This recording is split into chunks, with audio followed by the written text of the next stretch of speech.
To understand how it all ended, you have to understand how it began. And our beginning, it was like a movie. I met Marcus at a charity gala. He wasn't the loudest man in the room, but he had a quiet confidence that drew you in.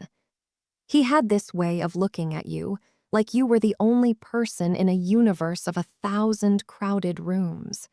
He was charming, ambitious, and he made me feel seen. For 5 years, our life was a carefully curated masterpiece. We had the beautiful apartment overlooking the city, the friends who were all power couples, the weekend trips that looked perfect on social media. He was a rising star in the tech world, a VP at a major innovation firm, and I was a graphic designer with a passion for sustainable projects. We were, by all accounts, the couple who had it all. He called our home our fortress. Looking back, I realize it was more of a gilded cage.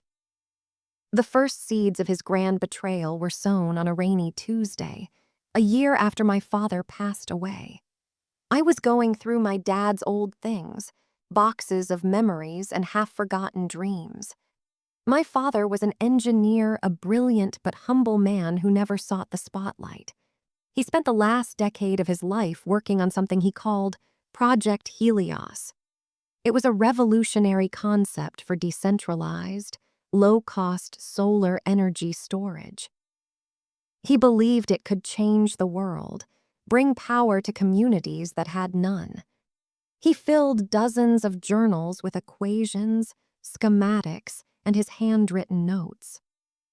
That night, I was feeling overwhelmed by grief.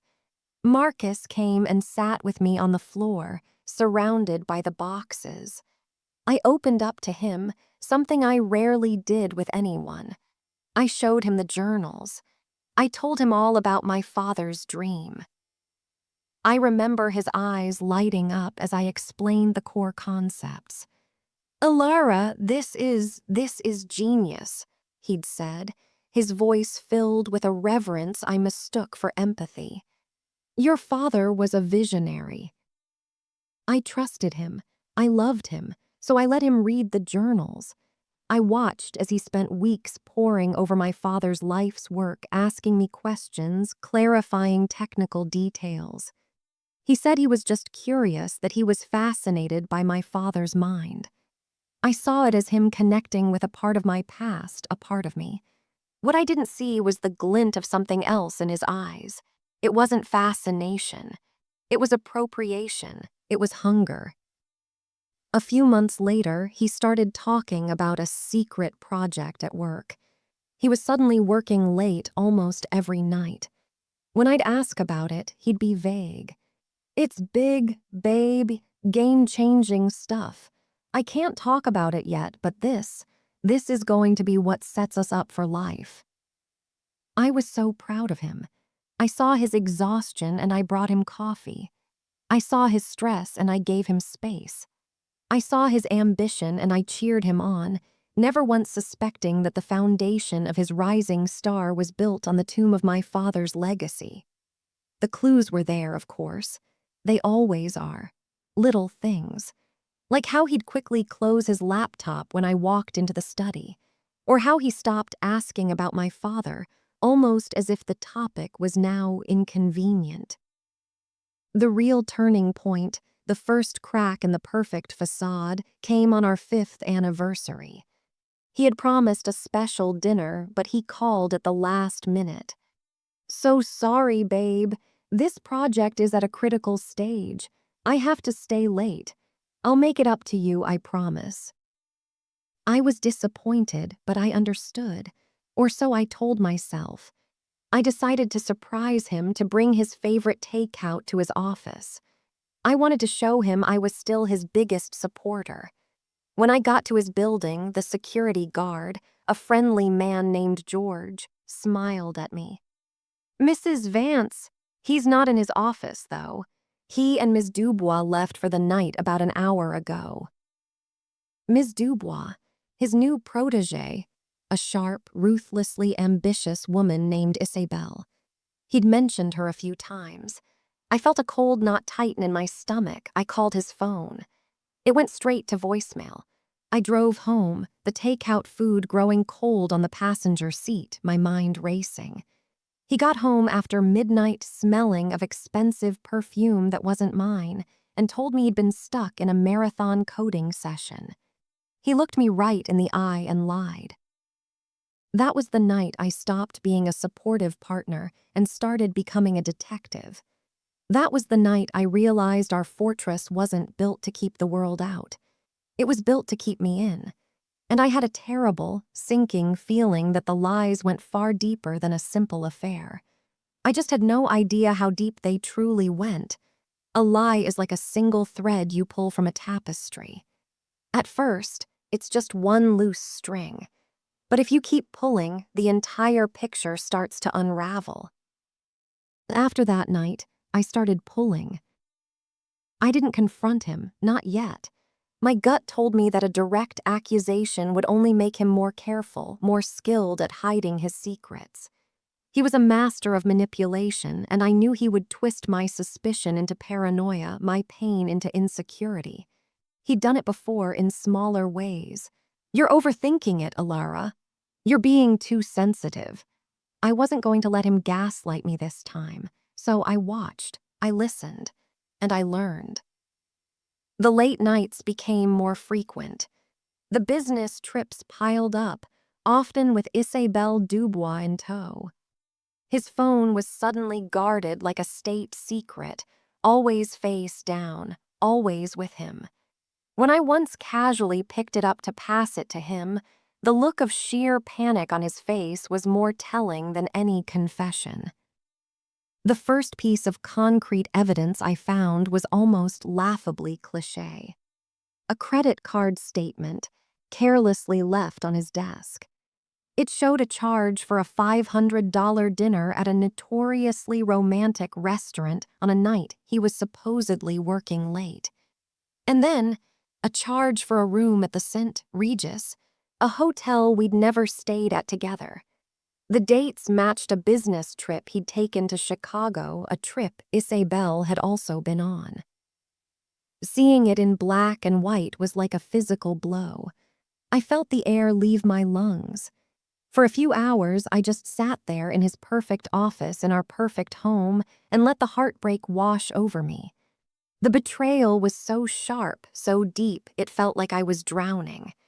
Every "I love you," every shared smile, every promise for the future now felt like a performance, and I had been his most devoted audience.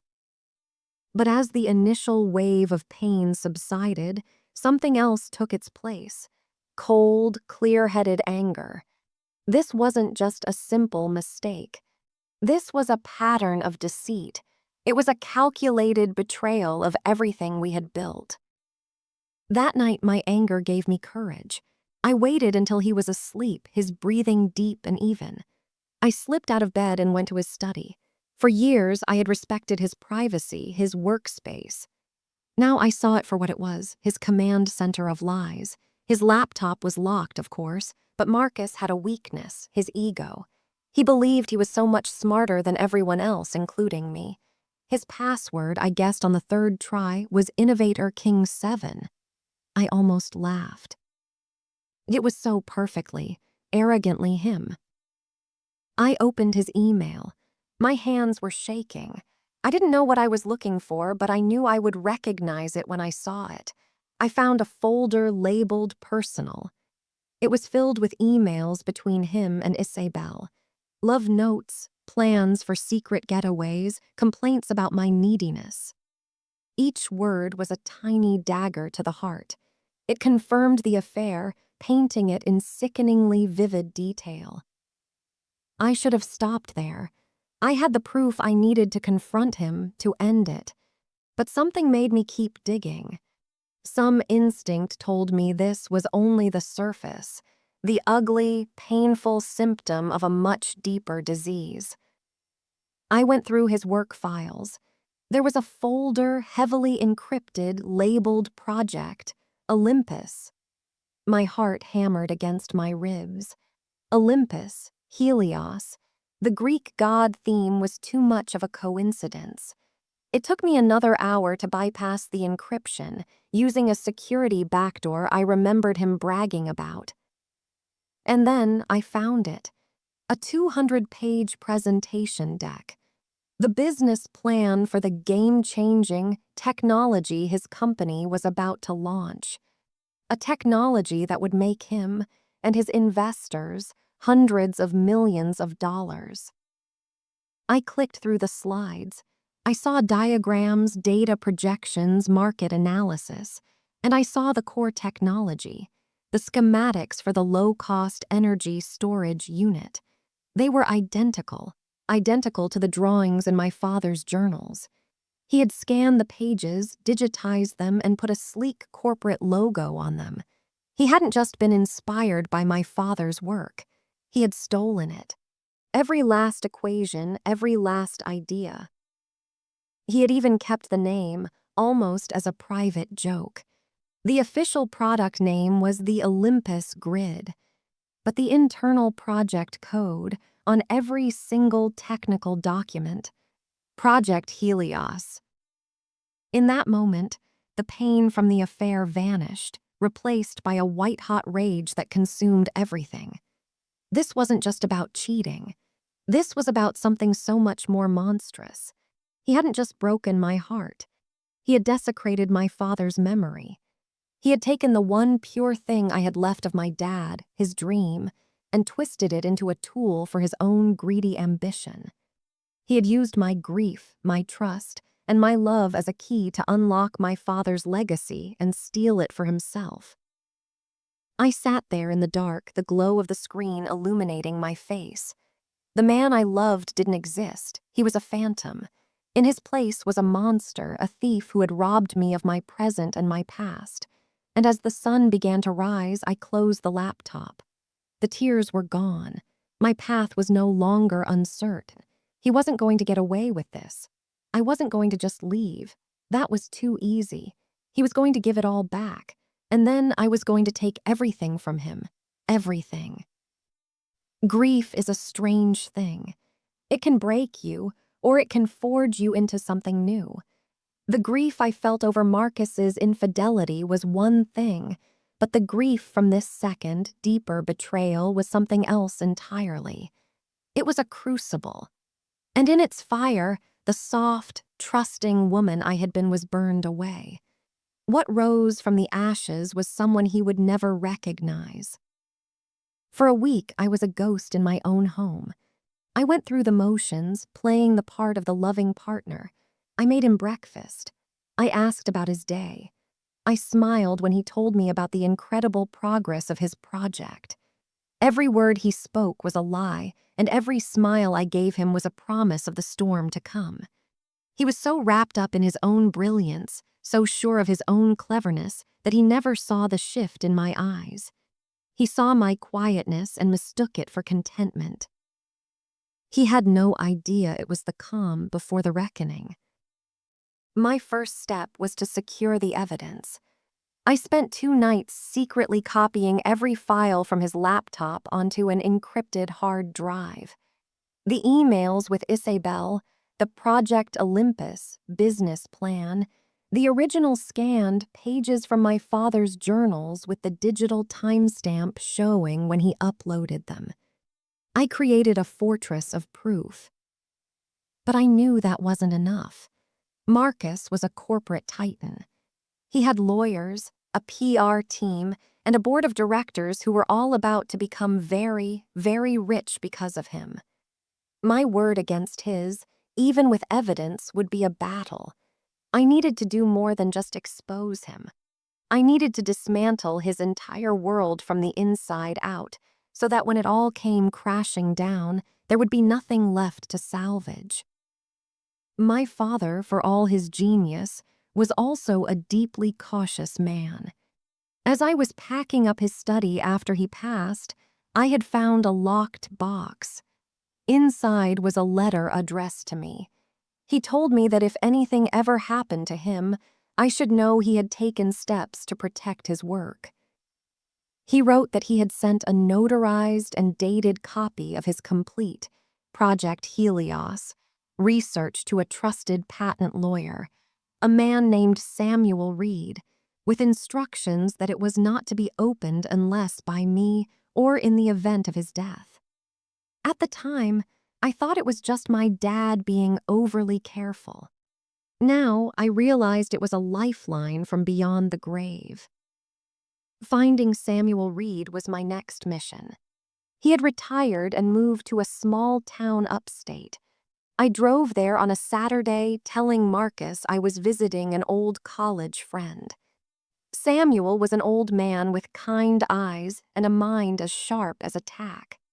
I sat in his cozy office, filled with the smell of old books and fresh coffee, and I told him everything. I watched his kind expression slowly turn to one of grim determination. He retrieved the sealed package from his safe. We opened it together. Inside was everything. My father's journals, meticulously copied, with every page signed and dated. A notarized affidavit, dated 15 years prior, declaring his sole authorship of the Project Helios concept. And a letter, in my father's familiar scrawl, outlining his hopes for the technology, that it would be used for good, to empower people, not to enrich corporations. Samuel Reed looked at me, his eyes filled with a righteous anger. "Your father was a good man, Alara," he said, his voice firm. "What this man, Marcus, has done is not just intellectual property theft. It is a desecration of a legacy. We will not let him get away with it." He was the first soldier in my army, but I needed one more. I needed someone on the inside. Someone who understood the tech world and, more importantly, someone who understood Marcus. My mind went to Ben Carter. Ben was a brilliant software engineer who had worked with Marcus for years. He and Marcus had been friends until Marcus stole credit for a major project Ben had spearheaded, got him pushed out of the company, and then blacklisted him among his contacts. Ben had been financially ruined and professionally humiliated. He now worked as a freelance cybersecurity consultant, his talent wasted on small-time gigs. Marcus had made a powerful enemy, and he'd forgotten all about him. I hadn't. I found Ben working out of a small co-working space. He was wary at first. The name Marcus Vance was like a curse word to him. But when I laid out the evidence, the stolen project, the affair, the sheer scale of the deception, I saw the same fire I felt in myself ignite in his eyes. "That man," Ben said, shaking his head, "he doesn't build things, he just takes them. He's a parasite dressed in a designer suit. What do you need from me?" "I don't just want to expose him, Ben," I said, my voice low and steady. "I want to make sure he can never do this to anyone ever again. I want to take back my father's work and use it for its intended purpose. But first, I need to set the stage for the perfect downfall. A downfall so public, so spectacular, that he becomes a ghost in the industry he loves so much." Ben leaned back, a slow, grim smile spreading across his face. "I think I can help with that," he said. "Marcus is giving the keynote address at the Innovator of the Year Awards in 3 weeks.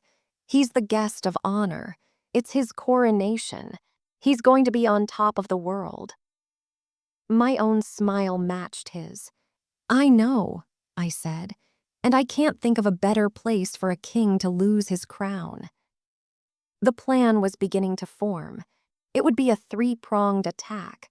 Samuel would handle the legal assault, preparing a massive lawsuit and injunctions to be filed at the precise moment.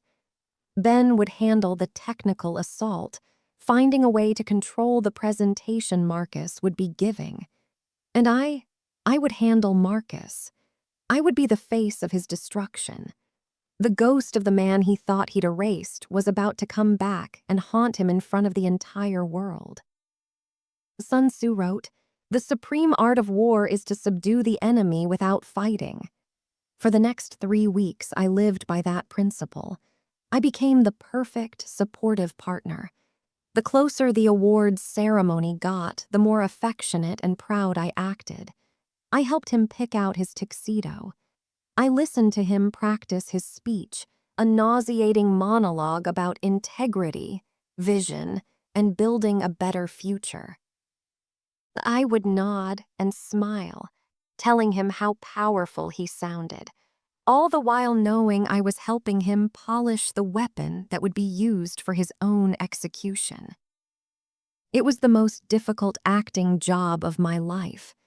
Every touch felt like poison, every kiss a betrayal of my own soul. But I knew that for the plan to work, he had to be completely unsuspecting. His arrogance was my greatest weapon, and I fed it every single day.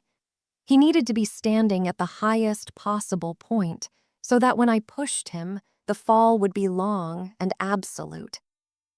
While I was playing the role of the dutiful partner, my team was assembling the ammunition.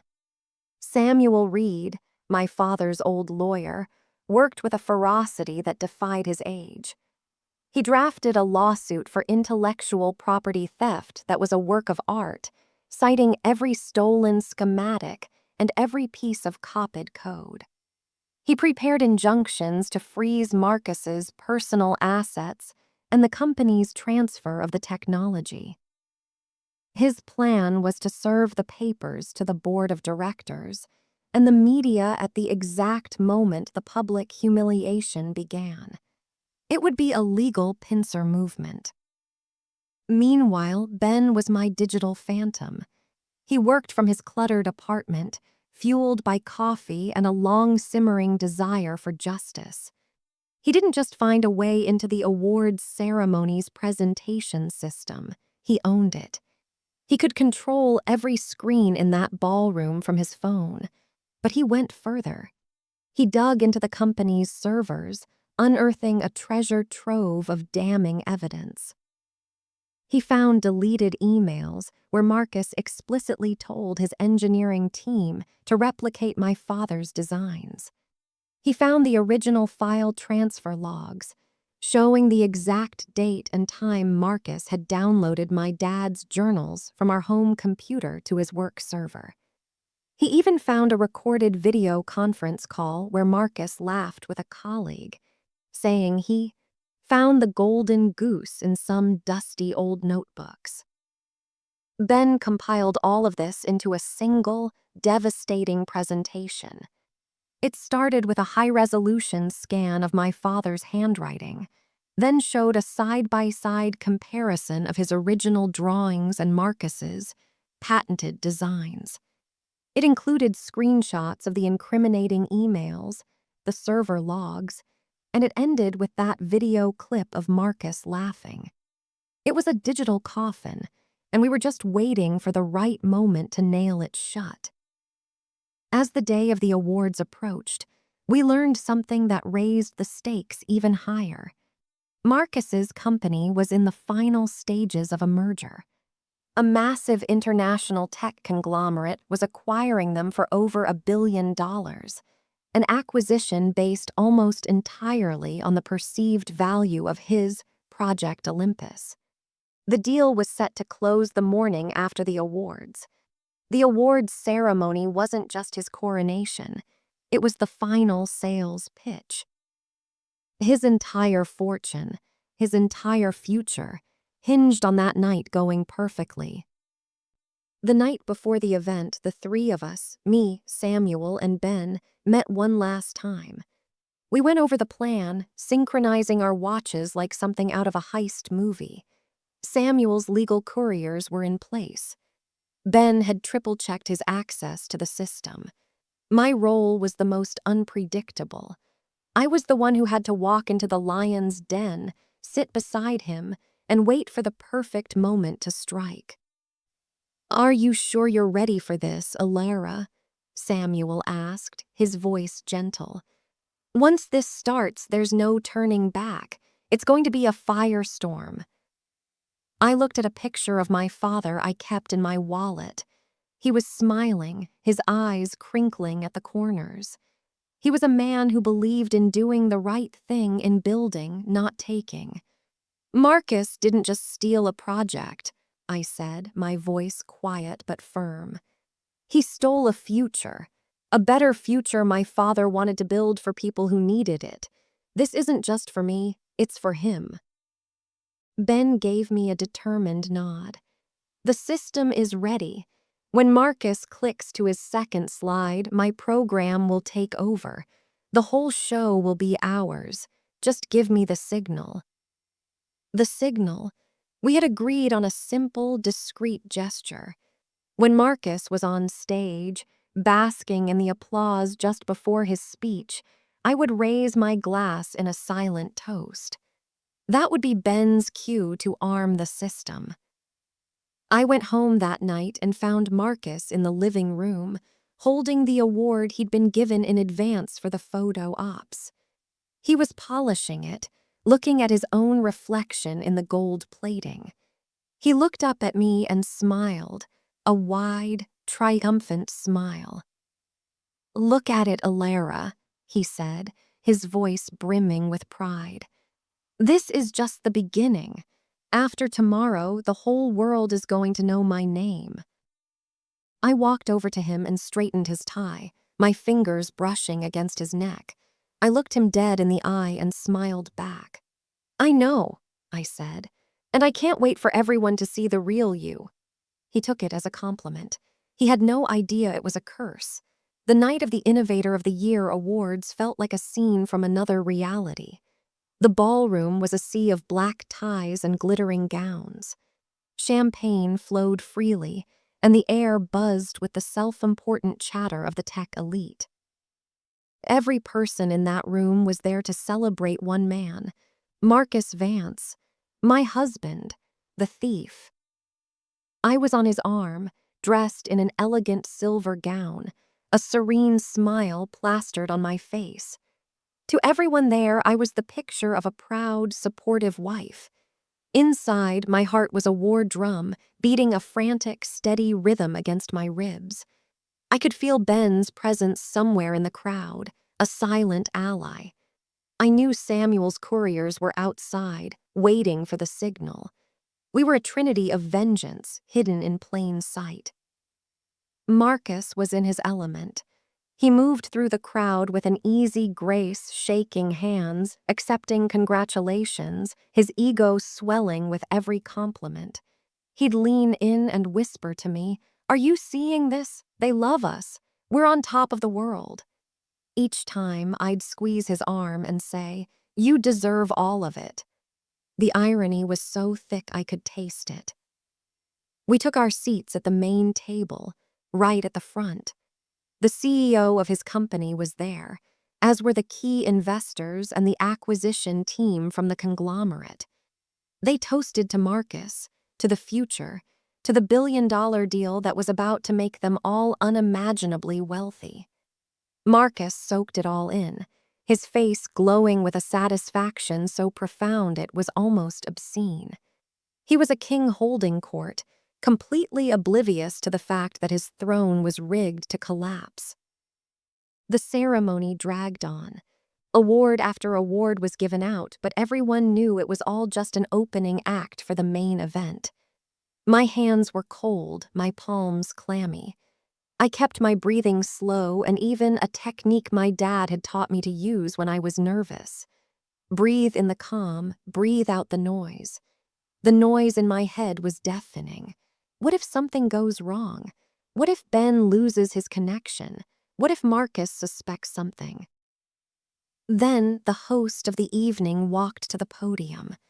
"And now," he boomed, his voice echoing through the grand ballroom, "for the moment we've all been waiting for. This year's Innovator of the Year award goes to a man whose vision is set to revolutionize the energy sector. A true pioneer, Mr. Marcus Vance." The room erupted in thunderous applause. A spotlight found our table. Marcus stood up, kissed me on the cheek, and whispered in my ear, "This is it. Our future starts now. As he walked toward the stage, my eyes scanned the room and found Ben. He was standing near the back by the tech booth looking at me.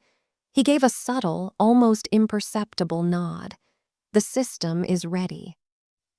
Marcus accepted the heavy, golden trophy. He held it up to the crowd and they roared their approval.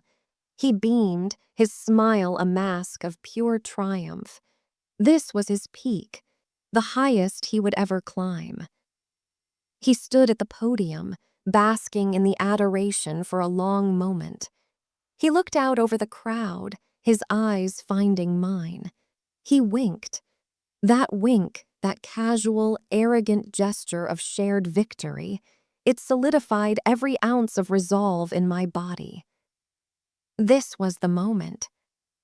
Slowly, I picked up my champagne flute. My hand was perfectly steady. I raised the glass, holding his gaze, and gave him a small, deliberate nod, as if toasting his success. A silent salute, a final goodbye. Across the room, Ben saw it. He turned his attention to his laptop. Marcus turned to the microphone.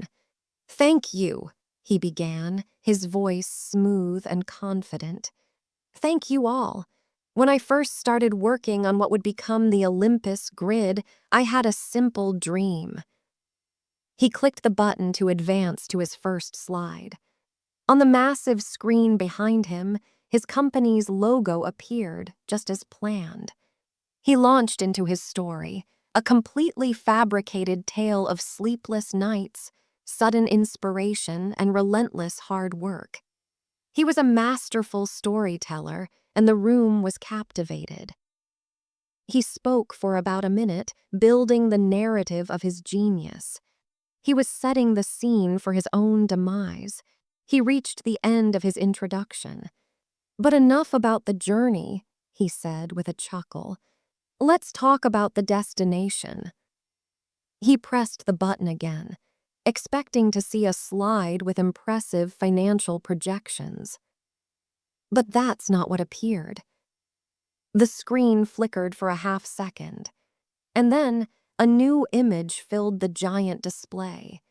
It was a high-resolution scan of a piece of paper, covered in elegant, slightly faded handwriting and complex equations. At the top of the page, in my father's distinct script, were 2 words: Project Helios. The countdown was over. The performance was about to begin. For a full 3 seconds, there was absolute silence. The only sound was the faint hum of the air conditioning. Marcus stared at the screen behind him, a flicker of confusion crossing his face. He clicked the button again. Nothing changed. The image of my father's journal page remained, a ghost from the past haunting this high-tech cathedral. A nervous chuckle escaped his lips. "Apologies, everyone," he said into the microphone, trying to sound casual. "A little technical glitch." He looked toward the tech booth at the back, a frown starting to form. But Ben was no longer there. He was just a ghost in the machine. Then, the presentation began to play on its own. The slide changed. Now it showed my father's original hand-drawn schematic for the energy storage unit side by side with Marcus's official, patented design. They were identical down to the smallest detail. The only difference was the signature at the bottom. One read Dr. Alastair Finch, the other Vance Innovations. A wave of whispers rippled through the ballroom. People were leaning in, pointing at the screen, their celebratory expressions melting into confusion and intrigue. I could see the investors at the main table shifting uncomfortably in their seats. Marcus's face had gone pale. He was frantically clicking the remote, but he was no longer in control. Ben was. The next slide was a screenshot of an email from Marcus to his head engineer. The subject line read, "Ray, the Finch journals." The body of the email was damning. "We don't need to reinvent the wheel here. Just digitize these schematics and make them look like our own. The old man's work is our new foundation." The whispers grew louder, turning into an audible, shocked murmur. Marcus's composure was cracking. He tapped the microphone, trying to speak, but no words came out. He looked like a man who had just seen his own ghost. Then came the server logs, a simple, clean graphic showing the file path. C/users/Alera/documents/father's journals being transferred to Vance Innovations, server Project Olympus. The timestamp was there for all to see, dated just a week after I had first shown him my father's work. It was undeniable digital proof of the theft. At that moment, as planned, the doors to the ballroom burst open. Samuel Reed's legal couriers, dressed in professional black suits, moved with swift, silent purpose. They began handing thick legal envelopes to the CEO of Marcus's company, to the board members, to the head of the acquisition team, and to the journalists in the press section. The trap had been sprung from all sides. But the final blow was yet to come. The screen flickered again and a video began to play. It was the conference call Ben had found.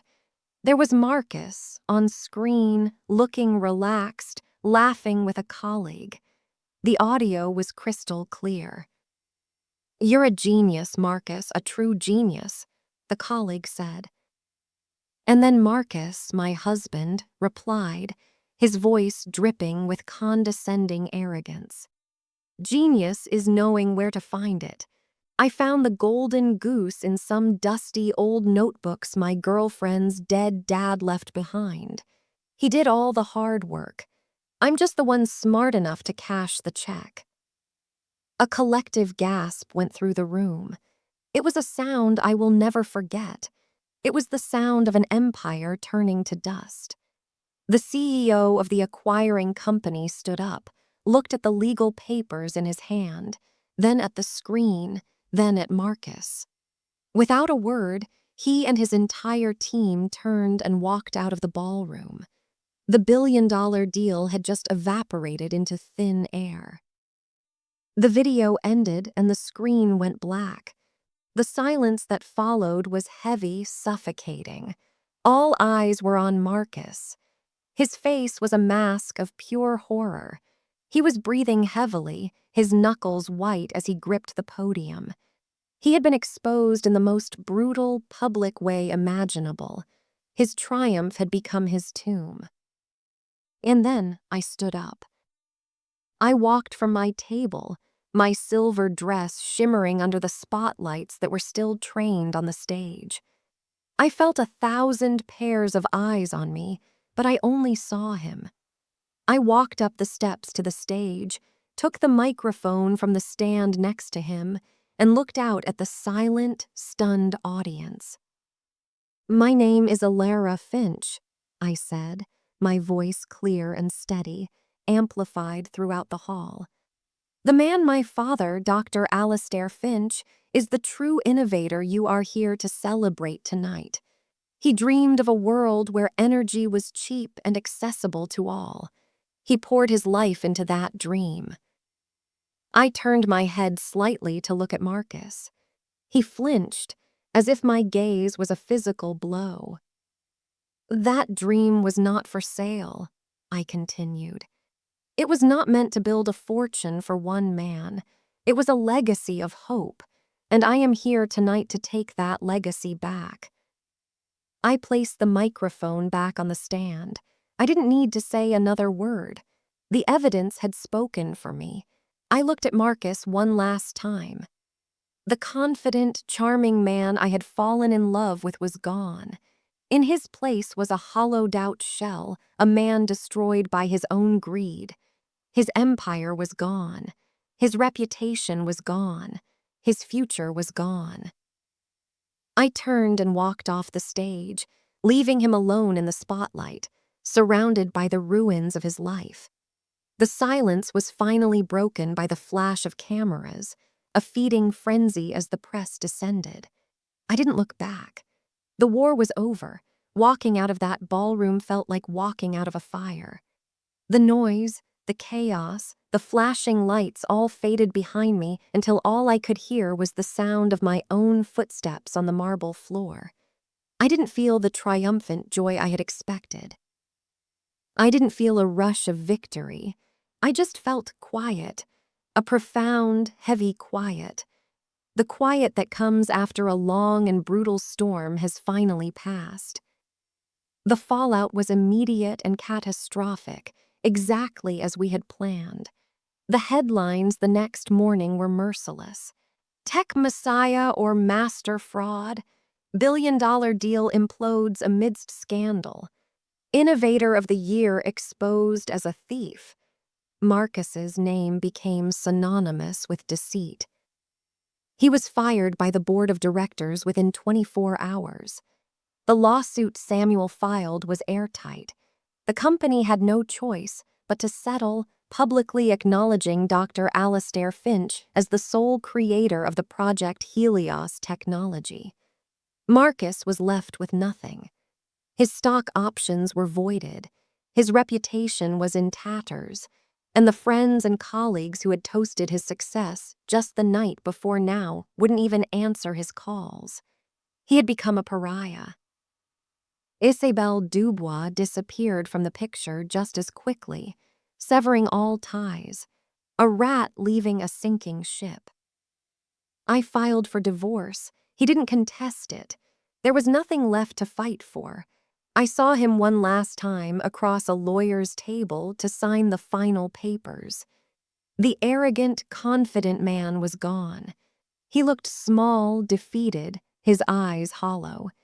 He tried to speak to me, to offer some pathetic, self-serving apology. "Zilera, I never meant to hurt you," he mumbled. I looked at him, not with hatred, but with a kind of detached pity.